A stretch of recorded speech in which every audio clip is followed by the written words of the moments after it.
कल्याणमध्ये रिसेप्शनिस्ट मराठी तरुणीला बेदम मारहाण, गोपाल झा नावाच्या परप्रांतीय तरुणावर गुन्हा दाखल. पुण्यातील महादेव मंदिराचा वाद चिघळला, हिंदुत्ववादी संघटनांचा मंदिर उघडण्याचा इशारा.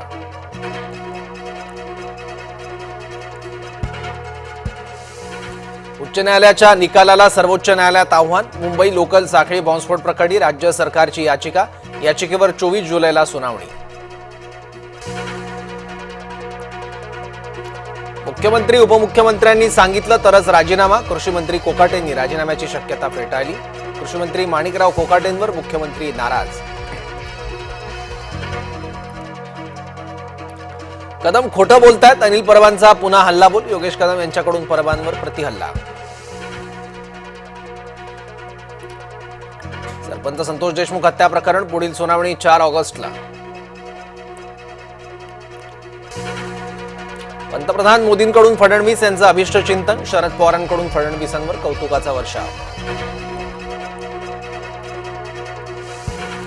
अकोल्याच्या बाळापूर तालुक्यात ढगफुटीसारखा पाऊस, बुलढाण्यातील लोणार तालुक्यालाही पावसानं झोडपलं, हिंगोलीत 17 गावांचा संपर्क तुटला.